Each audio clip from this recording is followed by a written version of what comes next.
Okay, so what's going on? Last week was a real roller coaster. I mean, it was a crash and then it was a rally and then it was a crash. And what's going to be this week? Will it be a rally or will it be a crash? And more importantly, what should we as investors do? How should we react to this volatility? Well, that's what I want to look into in this video because I think it's important to take control of the situation. And what I mean by that, manage that unwanted roommate in our heads that tells us we don't know what we're doing and we need to get out. So let's dig deep into this and come to some understanding as to what's happening, why it's happening, and most important, what are we going to do about it? That's what we're going to talk about in this video. That's what I try to talk about in just about every video. I'm Kerry Grinkmeyer. I'm the host of Best of Us Investors. And we're a tribe, if you will, that meet at our Discord, Best of Us Investors Discord, and we discuss. And in fact, we're putting together an investment team and analysts, if you will, that have access to Seeking Alpha's premium, that have access to Trading Views premium, and then share their knowledge. Actually, they take the data or the questions from our tribe members of about 18,000, and they do the analysis and then share the work with the rest of the tribe. So let's, though, today talk about what's going on in this market, particularly relative to the tech market. I'll be right back. Best of Us Investors presents Kerry Grinkmeyer. Okay, as I said, last week was a roller coaster ride, and it was stomach up, stomach down, craziness, total craziness. And what drove it? Well, we know that the first half of it was stimulated by a rapid increase in the 10-year note rate, and it wasn't that big of an increase, maybe about 6 basis points, and it's still under a 2% rate, and the historic rate for the 10-year is somewhere around 8%. So it wasn't crazy, but it came quick, and the market doesn't like quick changes, and it reacted accordingly. And then as the rate pulled back just slightly, the tech market rallied. I mean, I think I was up 10% one day, and then the next day I gave back about 2%. And then the following day I made that 2% plus another 2% back. So I'm inching back up. My portfolio was right at $1 million. It shrunk down to about 800,000, and I think right now it's somewhere. It ended Friday somewhere around 870,000. So I'm still down relative to where I was about the 1st of March, but still up substantially from where I was this time a year ago. So what then can I expect? The market doesn't like fear. The market doesn't like anxiety and quick changes. So what I think happened then on Friday was, as a result of Joe Biden coming out and saying, we're going to cure this pandemic, we're going to get everybody vaccinated, the market said, wow, the stocks that are going to be the winners are the comeback stocks, the stocks that are going to benefit from you and I taking our mask off, walking out, going out to restaurants, getting on cruise ships, getting on airlines, checking into hotels, and going back to a normal life. And as a result, there was a movement towards those normal stocks and away from technology. Was it justified? I don't think so. I think the stock market still doesn't really recognize the importance of the pandemic and the far-reaching effects of the pandemic. Well, what do I mean by that? Well, as I've said before, this is the most important event that has happened in my life. And folks, I've been alive 76 years. I wasn't alive for World War II, but I was alive in July, I believe it was, of 1945, when in Bretton Woods, the powers to be of the Allied powers got together and said, we can never again have a world war, and we have to build an infrastructure within the world to make sure that that happens. And that was the beginning of our banking system. It was the beginning of our worldwide trade. The United States became the breadbasket as well as the manufacturing facility for most of Europe, and the United States grew exponentially. Then we went through a transition where we've given up all of our manufacturing for cheaper prices and cheaper labor in China and some other Asian countries. We've farmed out a lot of our tech to India. And then as a result of the pandemic, we realized we were in a very precarious position.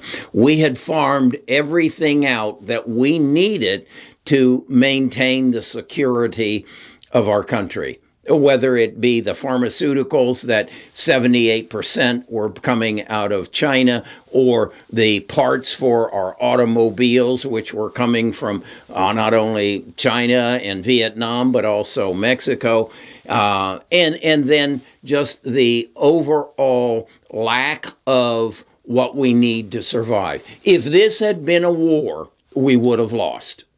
And I think we know that. So I'm saying the world will once again wake up to the fact that we have to bring production back to the United States. And secondly, and even more importantly, we have to make sure that we never are brought to our knees and brought to as the vulnerability of another pandemic. And that is going to be driven by tech. And most importantly, it's going to be driven by biotech. So genome sequencing is what got us the vaccine in record time, and genome sequencing, which has been around for years, but it hasn't been affordable, is going to bring us the security that we don't have another pandemic. And then even more importantly, on a broader scale, genome sequencing is going to bring us the cures for many of the diseases that we all fear, that we lose our loved ones, that we lose our elderly to. And I'm talking about cancer, heart disease, Parkinson's, anything, dementia, that basically is gene-oriented.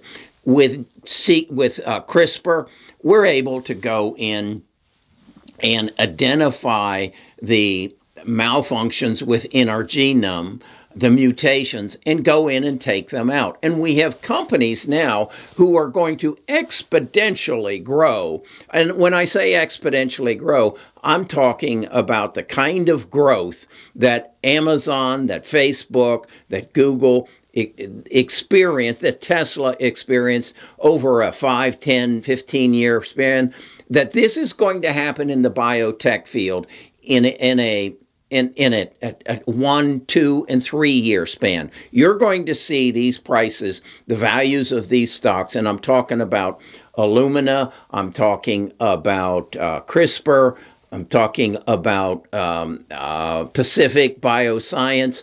These companies are going to explode in value. And then there are some even lesser known, like Invitae, that is going to find potentially cures for cancer, and some that I don't know about as of yet. But what I feel confident of is within my tribe and within the research that we're building, and the help that we're getting from Seeking Alpha, and then additional from Trading Views, we are going to be the source, best of us investors, to give you insights as to what is going to be the next explosive stock. The other thing that I do is I subscribe to some very expensive individuals who do frontline research. And that then I share that information again in my insights at Best of Us Investors. Now, if you want to get involved in this whole Best of Us Investors tribe, you just go to bestofusinvestors.com. And there, when you get there, you will see a place where you can give me your email address and your name, and I'll send you then a link to our Discord. Again, the Discord, what I think about it is right now we've got about 16 to 18,000 people. This is our quantum computer. This is Best of Us Investors quantum computers. We've got 16,000, 18,000 minds searching through research, feeding it to our research analysts who then gather together using our resources and then sharing that information in weekly and bi-weekly videos of these are the stocks you wanted us to look at. This is what we have found, and these are our thumbs up and thumbs down. Now, are we financial advisors? No. We're a collection of like-minded people with a same goal, and that is to make good financial decisions. Number two, to keep more of what we make because we try to understand our tax code, and then to create family wealth. The government will allow us to pass on, my wife and I, just under $24 million. So why don't we do it? Why don't we invest in the companies that are going to change the way we live? I'm not going to invest in the airlines. I'm not going to invest in the cruise ships. They'll do fine, but they're not going to change the way I live. They're not going to basically, as I did a video this past weekend, they're not going to increase my lifespan. I know that if I will manage my portfolio, I will make money. I know that if I will manage my life, I will live longer. I will extend my lifespan. And I know there are companies that are working to help me do that. My father died at 80. I expect to live to 88, increase my lifespan by 10%, but I also expect that companies like Illumina, Pacific, Biotech, CRISPR, Edit, I really have trouble saying this name, Invitate, are going to extend my life probably even another 10%. It'll take me to the 90, might even take me to the 100. And most importantly, I'll have quality of life. And that's where we're at today. So is the market in a crash mode, tech crash mode, or is it in a tech boom mode?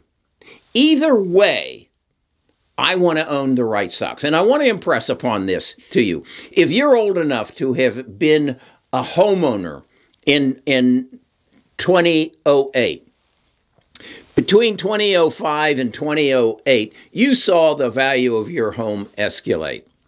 Did you sell it? No.